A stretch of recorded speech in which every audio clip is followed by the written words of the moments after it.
La nouvelle Ligue nationale de hockey regorge de talent. Est-ce que Lane Hutson va réussir à faire l'impossible et gagner le trophée Norris éventuellement dans sa carrière? On en parle avec Ced.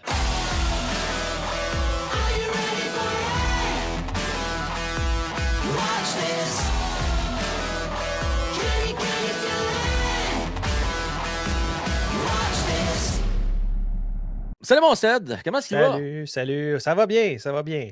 Excellent, excellent.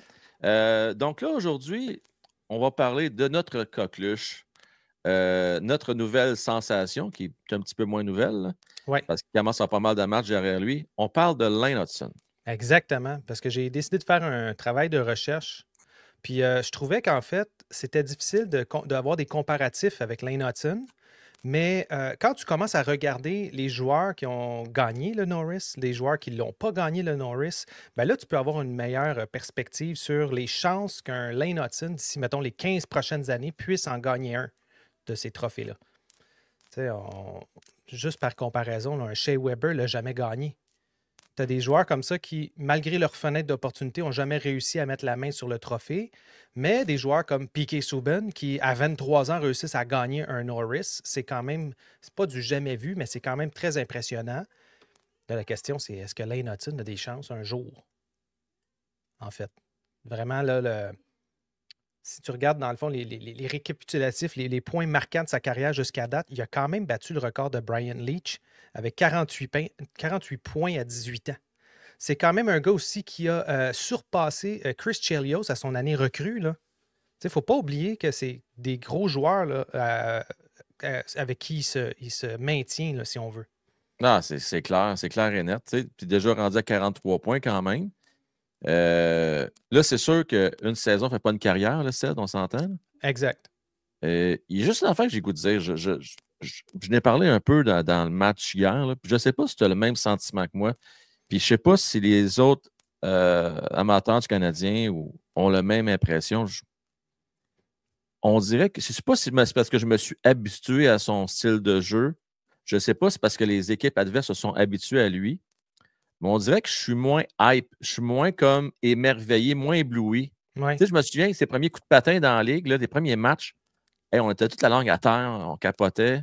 OK. Puis là, je le vois aller. Check bien ça. C'est-tu normal que c'est-tu le seul Ben à me oui. sentir de même? L'effet de nouveauté, tu l'as pendant 2-3 semaines, tu sais. Ouais. La bulle d'effervescence de nouveauté. Mais par la suite, il y a deux aspects là, vraiment importants.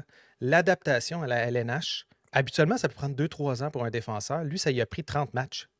Pense-y, là. Il a Ouais. adapté son jeu qui était flamboyant, un peu plus flamboyant, devant des joueurs un peu moins expérimentés dans la NCAA, pour tous des joueurs qui sont de haut calibre en 30 matchs.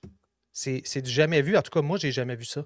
J'ai jamais vu un défenseur s'adapter aussi rapidement puis de savoir, OK, ce jeu-là n'a pas marché, ben, il ne refait plus ce jeu-là. Fait que là, tu dis, ah, OK, pourquoi il ne fait plus de spinorama ou de ci ou de ça? Ben, c'est parce Ouais. que ça n'a pas marché. Pourquoi il le referait encore? Ouais, t'amènes un bon point, peut-être aussi.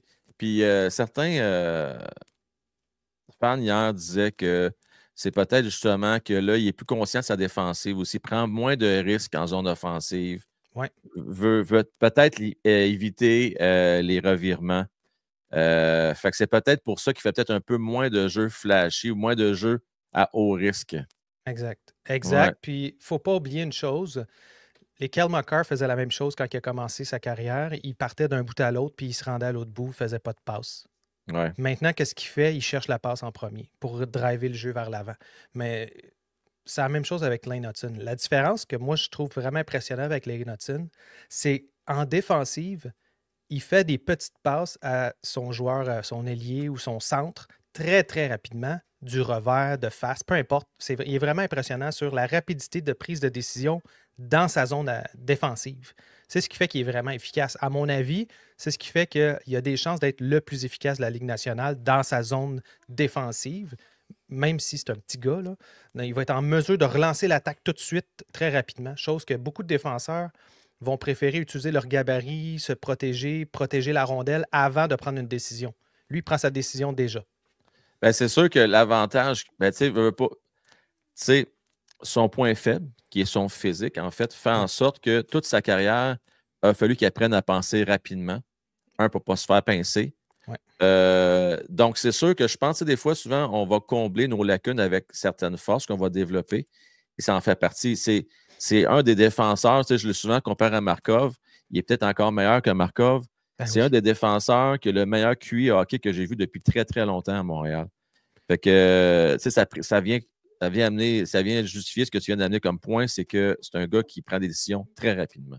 Exact. Puis la chose aussi à considérer avec un Lane Hutton dans son évolution au niveau de sa carrière à date, c'est que tu regardes au début, il faisait des passes, des passes, des passes. Parce que quand il tirait, ça ne marchait pas. Les joueurs se mettaient de face à lui. Là, les joueurs adverses commencent à savoir, OK, il fait des passes de fou. Il est capable d'alimenter les alliés, il est capable d'alimenter le monde sur l'avantage numérique. Mais là, on va commencer à voir Lane Hutton prendre plus de tirs, être un petit peu plus risqué au niveau de ses prises de décision pour des tirs cadrés, évidemment. Puis ça va faire en sorte que son nombre de buts risque d'augmenter un petit peu. Il va toujours être plus de passes que de buts, un peu à la Quinn Hughes, mais ça reste que on devrait le voir augmenter sa production de buts versus des passes. Oui, tout à fait. Et tu sais, on l'a vu dans le match contre les Canes mardi. Sincèrement, il a participé à plusieurs débuts. Il était vraiment très impliqué. Bonne vision de la game. Puis, quand Martin Saint-Louis parle de jouer aux échecs, jouer aux dames, lui, il joue aux échecs en cibole. Puis, il pense à plusieurs coups d'avance. C'est ça qui m'impressionne de Lane Hutton. Oui, tout à fait. Puis là, dans le fond, quand on regarde au niveau des statistiques comparatives, quand on peut regarder Quinn Hughes, on peut regarder Cale Makar au même âge, là, on parle d'une production de 0,7, 0,8 points par match dans l'année recrue. Ben, c'est un peu la même chose que ce qu'il fait en ce moment. Fait que quand tu regardes qu'est-ce qu'il fait en ce moment, on peut s'attendre déjà à un Lane Hutton qui, dans son pic, là, donc d'ici à ce qu'il ait 25 ans, de produire régulièrement 70 à 80 points par saison. Fait que quand tu regardes un gars qui est capable, année après année, de produire entre 70 et 80 points, ça le met automatiquement dans la discussion de Norris. OK, oui, je suis d'accord avec toi. La problématique, c'est qu'il va y avoir encore Quinn Hughes qui est capable de le faire. Il va y avoir encore Cale Makar. Il va y avoir même Adam Fox qui va être là. Puis il va y avoir un petit nouveau qu'on parle de plus en plus maintenant, un Landon Dupont. Ouais, qui pourrait venir. Fait que c'est 4 concurrents qui ont le même style de jeu que lui, offensif à souhait, capable de défendre plus ou moins. On s'entend que Quinn Hughes est moins bon à défendre qu'un Cale Makar, mettons. Mais ils vont tous avoir des aptitudes similaires qui vont faire en sorte que la compétition va être féroce. Là. Ouais. Puis ça, c'est une petite parenthèse que je vais ouvrir. Puis ça, je pense que pour la majorité des amateurs de hockey, on pense pas mal tout comme ça. À quand qu'on va décerner un trophée au meilleur défenseur défensif? Parce que là, tu me parles beaucoup de défenseurs qui sont à caractère offensif. Oui. Mais je pense à Rasmus Dahlin, je pense, bon, là, il rajeunit pas, mais un Victor Edmond, c'est des défenseurs qui sont bons two-way, comme on dit en anglais, là, mais qui sont bons de deux sens de la passe noire. Je pense que ces gars-là, je reviens encore avec Rasmus Dahlin, par exemple, où on pourrait parler à un McEvoy ou. En fait, c'est le contraire, je pense, Frank. C'est plutôt, on devrait avoir un trophée pour le défenseur offensif. Comme à l'attaque, on a un trophée pour l'attaquant défensif, mais il n'y a pas de trophée pour l'attaquant attaquant. Là. C'est le Maurice Richard, c'est des trucs comme ça plutôt. Là. Ouais, c'est pas fou. Pas fou. Fait que tu le prends de l'inverse, qui éliminerait automatiquement des Carlson de ce monde là, qui font juste des points, mais qui sont nuls à défendre. Mais au moins, on aurait une reconnaissance à ce niveau-là. Ouais. Fait que ce que ton point, c'est que quand tu regardes la compétition actuelle, ça va être difficile, à moins de blessures, bien entendu. Il y a des circonstances qui peuvent faire en sorte qu'il pourrait se glisser. C'est un peu ce qui est arrivé dans le cas de Piquet Souban, sans rien lui enlever. Le fait que c'était une saison écourtée, ça lui a peut-être donné un coup de main. Est-ce qu'il aurait gagné pareil sur une saison complète? Je ne sais pas. Ouais. Bien qu'on ne va pas souhaiter des saisons écourtées. Là. Non, ça, c'est une affaire qui m'inquiète dans 2-3 ans. J'espère qu'on n'arrivera pas là. Ça ne devrait pas. Mais ça ne devrait pas. Mais si on regarde toutes les différentes choses qui peuvent arriver, Lane Hutton aurait probablement 2 à 3 ans de fenêtre d'opportunité pour, de 25, disons, à 28 ans, là, pour gagner son trophée Norris. Puis là, à ce moment-là, il faudrait qu'il y ait une saison exceptionnelle de plus de 80 points. Parce que quand tu regardes, exemple, Kel McCarr, quand il a gagné son Norris 86 points.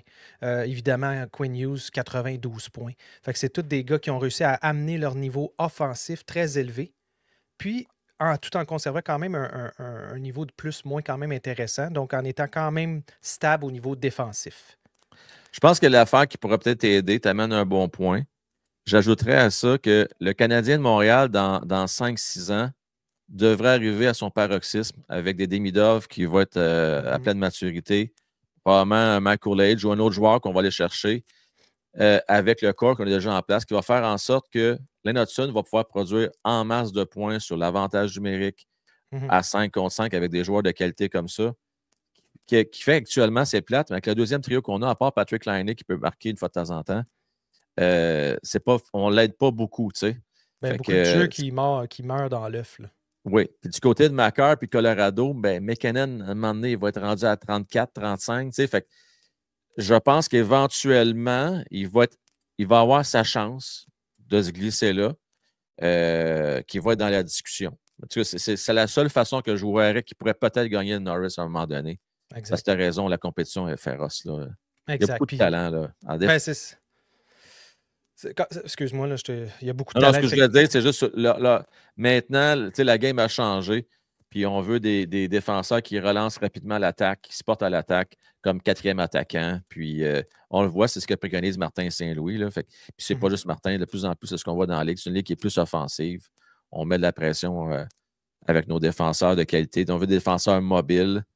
Des Shea Weber, c'est en voie de disparition. On a toujours besoin, là, mais disons que c'est. À part, je parle en saison régulière, là, on va beaucoup préconiser des défensifs qui vont se porter à l'attaque. Oui, tout à fait. C'est sûr que ça va l'aider beaucoup, mais ça reste qu'il faut qu'il améliore encore son jeu défensif, dans le sens qu'il est bon là, défensivement. Moi, je le trouve très bon, mais on dirait qu'il n'y a peut-être pas le compagnon de trio idéal pour pouvoir y aller à son plein potentiel. Est-ce qu'un Ryan Backer, ça va être le gars vraiment qui va venir protéger, en fait, son derrière, puis l'aider à faire justement une meilleure... c'est juste une question de coup d'œil, c'est une question de sur la glace, les gens ne vont pas regarder 82 matchs pour décider si c'est lui qui gagne le Norris. Là. Ils vont regarder les statistiques, ils vont regarder quelques matchs. Fait que si Rainbacker le fait bien paraître, ça va l'aider beaucoup à ce niveau-là. Oui. En terminant, moi, ce que j'avais posé comme question, par exemple, c'est là, le Norris, on sait que ça risque d'être difficile, malgré que ce n'est pas impossible. Mais qu'en est-il du Calder? Est-ce que tu penses, avec les performances que nous offre présentement Celebrini qui ouvre des yeux à bien du monde, tu penses-tu que Lane Hutson a encore des petites chances de gagner le Calder cette année? En fait, ça va dépendre parce que les points par match vont être importants, je crois, parce que Celebrini a quand même été blessé une bonne partie de la saison, ce qui pourrait expliquer ce lent début, puis aussi quand il est revenu, il y a un certain délai. Fait que ça pourrait jouer contre Lane Hutson. Les chances sont minces parce qu'il est plus vieux aussi. Oui. Donc, en étant plus vieux, ça peut jouer dans certaines faveurs. On le sait que certains joueurs sont carrément exclus, même s'ils sont éligibles. L'année passée, il y en avait un qui avait 25 ans, je ne me souviens plus son nom. Oh, mais là, Lane Hutson, il y a quoi? Il y a 20 ans, il me semble qu'il n'est pas si vieux que ça quand même. Non, il n'est pas si vieux, mais regarde Celebrini, il a 18-19 ans. Ouais. Ça, c'est un concept que j'ai la misère avec ça, par exemple. Moi, dans le sens que, es-tu une recrue ou tu ne l'es pas? Pour moi, l'âge ne devrait pas compter. À talent égal, peut-être, OK. Je suis d'accord. Mais tu sais, ça, c'est un petit peu bizarre avec ce concept-là. Mais c'est sûr que ça a une influence sur la décision. C'est une game un peu politique du hockey. Là, il y a des certains. Tu vas prioriser un gars qui est plus jeune puis qui démontre des trucs plus flashy puis qui démontre un beau potentiel en étant le recrue de l'année. Crosby ne l'a pas gagné. Non. Puis pourtant, c'était lui qui était le consensus au début de la saison pour le gagner quand il est arrivé. Non, c'est un gars un an plus vieux, offensif, un certain Ovechkin. Mais sinon, moi, je pense qu'il y a quand même des bonnes chances de l'avoir. Ça va être très, très serré cette année. Puis on peut toujours se croiser les doigts qu'il va le gagner. Mais le Norris, là, moi, j'y en prédit au moins un. OK, fait que tu penses qu'il va en faire un, le Norris? Moi, je pense qu'il y a quand même les bonnes chances. Si il se développe au plein potentiel comme on pense, il y a les chances d'en avoir un. Bon, ben déjà, ça va être quelque chose. Le dernier depuis Piquet Subban. Ben oui. La gang, si vous avez aimé ce contenu-là, je vous invite à mettre votre pouce. On a besoin de votre appui. Vous savez, on est une chaîne indépendante. On n'est pas subventionné par le gouvernement. Et puis, on met beaucoup d'heures là-dedans parce qu'on est des passionnés comme vous. Donc, si vous supportez des gars de chez vous qui vous donnent du contenu hockey, notre sport, notre passion, je vous invite à mettre vos pouces, à vous abonner si ce n'est pas déjà fait. Et si vous voulez voir plus de contenu, si vous avez aimé ce petit bout-là, dites-vous qu'on fait 1 heure de show à chaque matin qui est réservé pour les membres de la Loge Président. Vous pouvez vous abonner via notre Patreon ou via YouTube. Merci à tous et on se dit à la prochaine. Bye bye. Ciao.